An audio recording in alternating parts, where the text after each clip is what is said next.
बाबू तुम इस बार दरभंगा आओगे तो हम तुम्हें आलू वड़ा खिलाएंगे। छोटी मामी की ये बात दीपक के दिल को छू गई। पटना सीबीएसई की पढ़ाई पूरी होते ही दीपक की पोस्टिंग भारतीय स्टेट बैंक के संकरी बैंक ब्रांच में कर दी गई। माता पिता का लाडला और दो बहनों को इकलौता भाई दीपक पढ़ने में तेज था। जब माँ ने मामा के घर दरभंगा में रहने की बात की तो वह मान गया। इधर मामा के घर त्योहार का सा माहौल था। बड़े मामा की 3 बेटियां थी, मझले मामा की 2 बेटियां, जबकि छोटे मामा के कोई औलाद नहीं थी। 18-19 साल की उम्र में दीपक बैंक में क्लर्क बन गया तो मामा की खुशी का ठिकाना नहीं रहा। वह दूसरी और दीपक की छोटी मामी, जिनकी शादी को मैं 4-5 साल हुए थे, की गोद सुनी थी। छोटे मामा प्राइवेट नौकरी करते थे। वे सुबह नहा धोकर 8 बजे निकलते और शाम के 6-7 बजे तक लौटते। वे बड़ी मुश्किल से घर का खर्च चला पाते थे। ऐसी सूरत में जब दीपक की सकरी ब्रांच में नौकरी लगी तो सब खुशी से भर उठे। बाबू को तुम्हारे पास भेज रहे हैं, कमरा दिलवा देना। दीपक की मां ने अपने छोटे भाई से गुजारिश की थी।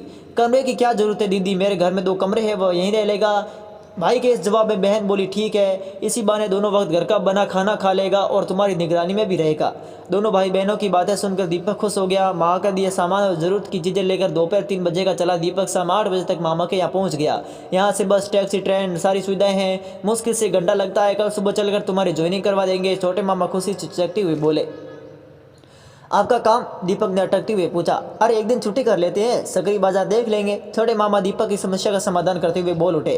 2-3 दिन में सब कुछ सामान्य हो गया। सुबह 8:30 बजे घर छोड़ता तो दीपक की मामी हल्का नाश्ता करा कर उसे टिफिन दे देती। वह शाम के 7 बजे तक लौट आता था। उस दिन रविवार था, दीपक की छुट्टी थी, पर मामा रोज की तरह काम पर गए हुए थे। सुबह का निकला दीपक दोपहर 11 बजे घर लौटा था। मामी खाना बना चुकी थी और दीपक के आने का इंतजार कर रही थी। आओ लाला जल्दी खाना खा लो, फेरे फेरे बाद में लेना। मामी के कहने में भी मजाक था।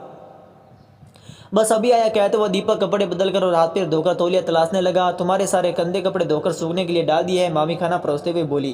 दीपक बैठा ही था कि उसकी मामी पर निगाह गई। वह चौंक गया। साड़ी और ब्लाउज में मामी का पूरा जिस्म झांक रहा था, खासकर दोनों बार।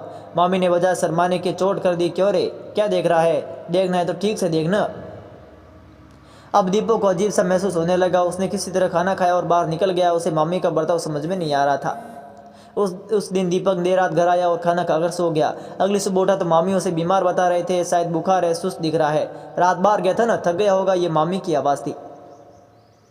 आखिर माजरा क्या है? मामी क्यों इस तरह का बर्ताव कर रही है? दीपक जितना सोचता उतना उलझ रहा था। रात खाना खाने के बाद दीपक बिस्तर पर लेटा तो मामी ने आवाज़ दी। वह उठकर गया तो चौंक गया। मामी पेटीकोट पहने नहा रही थी। उस दिन चोरी छिपे देख रहा था। अब आ देख ले, कहते हुए दोनों हाथों से पकड़ उसे अपने सामने कर दिया। अरे मामी क्या कर रही हो आप? कहते हुए दीपक बाहर भागना चाहा, मगर मामी ने उसे नीचे गिरा दिया। थोड़ी देर में मम्मी भांजी का रिश्ता तार-तार हो गया। दीपक उस दिन पहली बार किसी औरत के पास आया था। वह शर्मिंदा था, मगर मामी ने एक झटके से इस संकट को दूर कर दिया। देख बाबू, मुझे बच्चा चाहिए और तेरे मामा नहीं दे सकते, तू मुझे दे सकता है। मगर ऐसा करना गलत होगा, दीपक बोला। मुझे खानदान चलाने के लिए औलाद चाहिए, तेरे मामा तो बस रोटी कपड़ा मकान देते हैं, इसके अलावा कुछ भी नहीं चाहिए। वह तुम्हें दोगे? इतना कहकर मामी ने दीपक को बाहर भेज दिया। उसके बाद से तो जब भी मौका मिलता मामी दीपक से काम चला लेती। यहाँ कहे कि उसका इस्तेमाल करती। मामा चुप थे, जानबूझकर अनजान थे, कहा नहीं जा सकता, मगर हालात ने उन्हें एक बेटी का पिता बना दिया। इस दौरान दीपक ने अपना तबादला पटना के पास करा दिया। पटना में रहने पर घर से आना जाना होता था। छोटे मामा के यहाँ जाने में उसे नफरत सी हो रही थी। दूसरी और मामी एकदम सामान्य थी, पहले की तरह हंसमुख और बिंदास। एक दिन दीपक की माँ को मामी ने फ़ोन किया। मामी ने जब दीपक के बारे में पूछा तो माँ ने झट से उसे फ़ोन पकड़ा दिया। हाँ मामी प्रणाम, कैसी हो? दीपक ने पूछा तो वे बोली, मुझे भूल गए हो क्या लाला? छोटी ठीक है, दीपक ने पूछा तो मामी बोली बिल्कुल ठीक है। वह अब की बार आओगे तो उसे भी देख लेना। अब की बार तुम्हें आलू बड़ा खिलाएंगे, तुम्हें खूब पसंद है ना? दीपक ने हाँ कहते हुए फ़ोन काट दिया। इधर दीपक की माँ जब छोटी मामी का बखान कर रही थी तो वो मामी को याद कर रहा था, जिन्होंने उसका आलू बड़ा की तरह इस्तेमाल किया और फिर कचरे की तरह कूड़ेदान में फेंक दिया।